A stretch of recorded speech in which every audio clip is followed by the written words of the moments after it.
अंबरनाथ शहरासाठी 20 कोटींचा निधी मंजूर। खासदार डॉक्टर श्रीकांत शिंदे यांच्या प्रयत्नांना यश। शहरातील उद्याने, रस्ते होणार अद्ययावत, ग्रंथालय आणि अग्निशमन केंद्रासाठीही निधी। अंबरनाथ शहरातील उद्याने, रस्ते आणि ग्रंथालयासाठी कल्याण लोकसभा मतदारसंघाचे खासदार डॉक्टर श्रीकांत शिंदे यांच्या प्रयत्नाने तब्बल 20,51,00,000चा निधी मंजूर झाला आहे। यात पूर्व पश्चिम भागातील 2 उद्याने, पश्चिमेतील रस्ता, संयुक्त अग्निशमन केंद्र अशा विविध कामांचा समावेश आहे।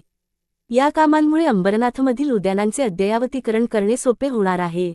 अंबरनाथ शहरात नागरिकांना विरंगुळ्याची विविध केंद्र उपलब्ध व्हावीत यासाठी कल्याण लोकसभा मतदारसंघाचे खासदार डॉक्टर श्रीकांत शिंदे सातत्याने प्रयत्नशील आहेत। त्यांच्या प्रयत्नातून अंबरनाथ पूर्वेतील पंडित नेहरू उद्यान दर्जेदार पद्धतीने विकसित झाले आहे। आज दररोज शेकडो नागरिक या उद्यानाचा लाभ घेतात। अंबरनाथ शहरात नाट्यगृह उभारणी असो वा वाचनालयाची उभारणी या दोन्हीमध्ये खासदार डॉक्टर श्रीकांत शिंदे यांनी पुढाकार घेतला आहे। शहरातील इतर उद्यानांचा चेहरामोहरा बदलण्याची मागणी डॉक्टर श्रीकांत शिंदे यांच्याकडे स्थानिक लोकप्रतिनिधींनी केली होती।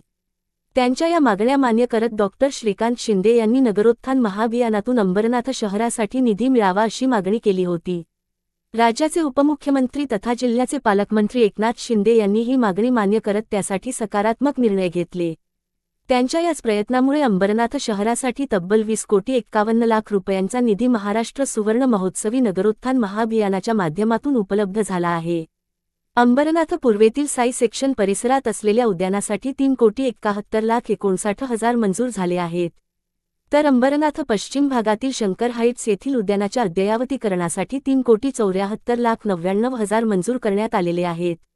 अंबरनाथच्या मध्यवर्ती भागातील मधु मंगेश कर्णिक उद्यानात ग्रंथालय उभारण्याच्या कामासाठी 1,23,68,000 रुपये मंजूर झाले आहेत। त्याचवेळी पश्चिमेतील सर्वोदयनगर येथील आरक्षण क्रमांक 87 वर उद्यान विकसित करण्यासाठी 1,72,00,000 रुपये मंजूर करण्यात आले आहेत। त्यामुळे अंबरनाथ शहरातील 4 उद्याने वेगळ्या अर्थाने विकसित होणार आहेत। अंबरनाथ पश्चिमेतील वाधवा कॉम्प्लेक्स ते नाना पाटील चौक हा रस्ता वर्दळीचा आणि महत्त्वाचा आहे। या रस्त्याच्या काँक्रिटीकरणासाठी निधीची मागणी करण्यात आली होती। खासदार डॉक्टर श्रीकांत शिंदे यांच्या प्रयत्नांतून 2,99,41,000 रुपये मंजूर करण्यात आले आहेत। तर अंबरनाथ आणि कुळगाव बदलापूर नगरपालिकांच्या संयुक्त अग्निशमन केंद्रासह 70 LP वाहने उभी करण्यासाठी केंद्र व निवास व्यवस्था उभारण्याचे काम केले जाणार आहे। त्यासाठी 2,72,56,000 मंजूर करण्यात आल्याची माहिती खासदार डॉक्टर श्रीकांत शिंदे यांनी दिली आहे।